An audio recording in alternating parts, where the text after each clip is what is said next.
Bismillahirrahmanirrahim. Assalamualaikum warahmatullahi wabarakatuh dan salam sejahtera. Saya Dr. Abdul Rashid bin Abdul Aziz daripada Universiti Sains Islam Malaysia, USIM, akan membentangkan tajuk kajian saya, tinjauan terhadap motivasi pencapaian dalam kalangan pelajar universiti. Untuk dibentangkan di International Conference on Communication, Management and Humanities. Sebagai perkenalan, motivasi didefinisikan sebagai satu semangat yang kuat dalam diri seseorang yang mendorongnya untuk berusaha dengan tujuan untuk mencapai sesuatu matlamat.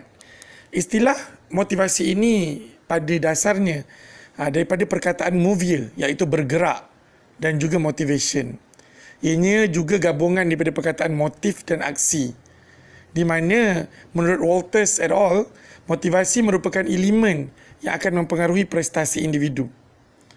Dalam aspek perkembangan pelajar, motivasi dilihat sebagai satu penentu utama terhadap kejayaan pelajar, khususnya dalam bidang akademik. Walau bagaimanapun, proses motivasi ini dipengaruhi oleh konsep-konsep lain seperti minat, nilai, sikap dan juga keinginan pelajar terhadap sesuatu tindakan mengikut Seville tahun 2017.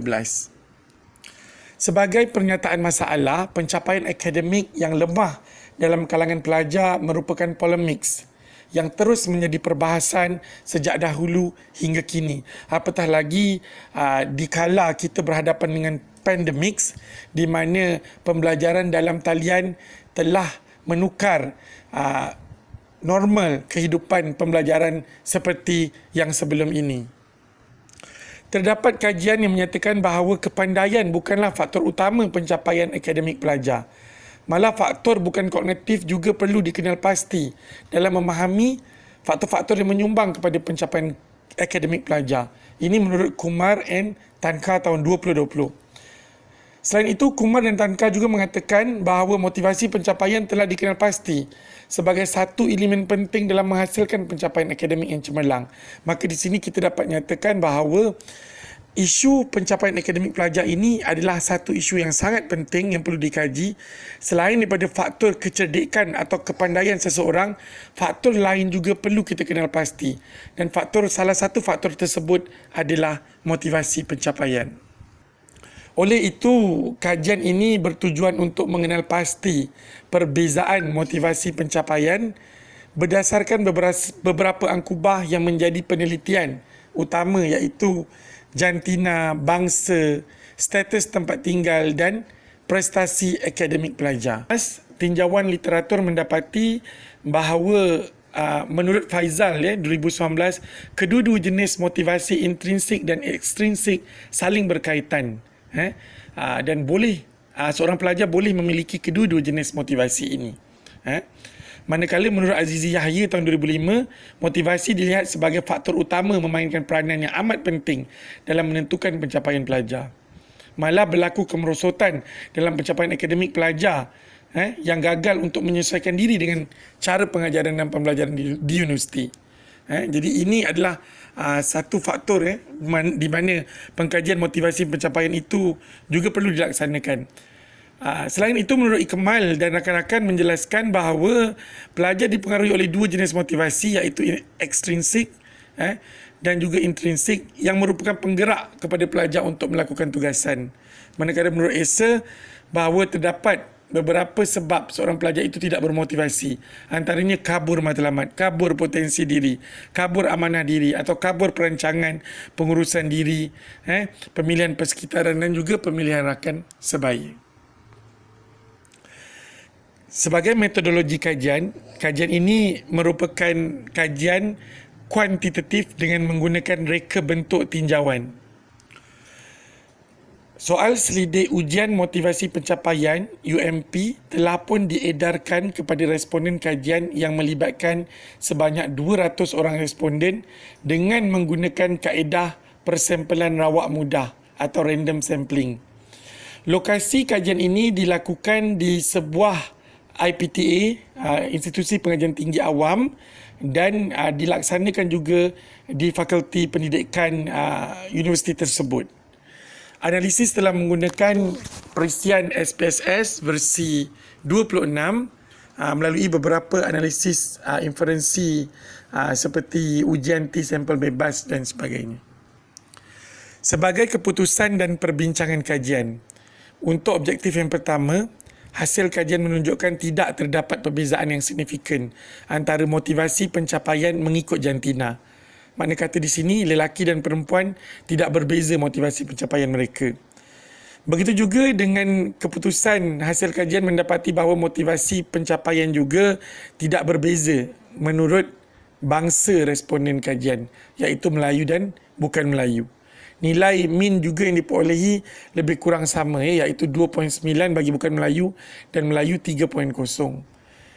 Selain daripada itu, hasil kajian juga mendapati tidak terdapat perbezaan antara motivasi pencapaian mengikut status tempat tinggal, iaitu bandar dan luar bandar, dan juga tidak terdapat perbezaan yang signifikan antara motivasi pencapaian mengikut prestasi akademik. Prestasi akademik iaitu CGPA tinggi 3 dengan catatan min 3.0 dan CGPA rendah 2.8. So nilainya tidak jauh berbeza.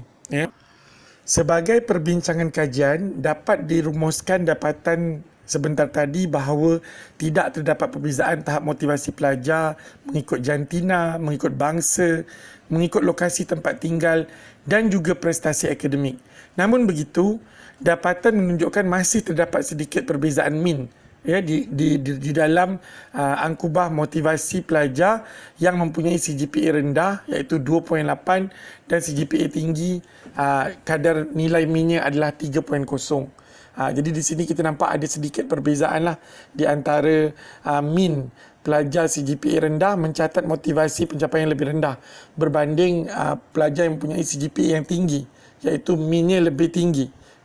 Dapatan kajian Nihan 2020 dan John 1997 selari dengan kajian ini di mana mereka turut mendapati tidak terdapat perbezaan yang signifikan dalam motivasi ke arah mencapai sesuatu pencapaian antara lelaki maupun perempuan. Maksudnya di sini lelaki dan perempuan mempunyai tahap motivasi yang lebih kurang sama sahaja. Begitulah yang diperoleh daripada kajian ini dan begitu juga dalam banyak kajian-kajian yang lepas. Dalam era teknologi yang sebelum maju, kesemua pelajar tanpa mengira jantina telah mendapat pendedahan yang sama dan juga diberi peluang yang sama, terutama dalam aspek pendidikan yang secara tidak langsung menanamkan sikap motivasi dalam diri mereka. Jadi setiap daripada pelajar di Malaysia kebanyakannya mendapat hak dan juga taraf pendidikan yang sama. Sama ada lelaki maupun perempuan, tiada pengabaian ataupun pengecualian. Selain itu, faktor bangsa juga didapati tidak mempengaruhi motivasi pencapaian pelajar. Dapat dirumuskan bahawa semua bangsa memiliki tahap motivasi yang hampir sama. Antara faktor yang dilihat mempengaruhi dapatan kajian ini adalah sistem pendidikan yang seragam kepada semua bangsa di tempat pengajian, seperti mana yang dinyatakan oleh Sufian 2018. Oleh kerana sistem pendidikan yang seragam, maka nilai dan budaya yang diterapkan adalah tidak jauh berbeza, yang secara tidak langsung mencetuskan sikap bermotivasi untuk capai kejayaan dalam kalangan pelajar, tidak mengira bangsa. Manakala menurut Asmawati 2006, juga disokong oleh Nur Ashira dan Muhammad Azwan 2018, menyatakan bahawa faktor tempat tinggal didapati tidak mempengaruhi tahap motivasi, maka ia selari dengan dapatan kajian ini.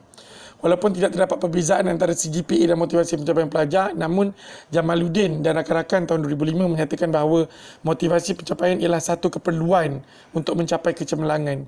Ia merupakan kecenderungan seseorang untuk melakukan sesuatu kerja dengan lebih baik, lebih lancar, lebih berkesan, sama ada dalam bidang pekerjaan, perniagaan maupun dalam bidang pendidikan. Perkara ini juga turut disokong oleh kajian Faizal pada tahun 2019. Sebagai kesimpulan, motivasi pencapaian yang sesuai dan berkesan jika diamalkan dapat membantu pelajar memperolehi pencapaian yang baik dalam pelbagai aspek. Walaupun faktor-faktor utama dalam kajian ini seperti jantina, bangsa, tempat tinggal dan prestasi pelajar tidak mempengaruhi secara signifikan terhadap motivasi pelajar dalam pembelajaran, namun pelajar yang mempunyai motivasi yang tinggi akan mempunyai daya keyakinan yang hebat dalam kehidupan. Motivasi akan memberikan semangat kepada pelajar dalam menghadapi pelbagai situasi pada masa akan datang dalam aspek pendidikan. Sekian Terima kasih.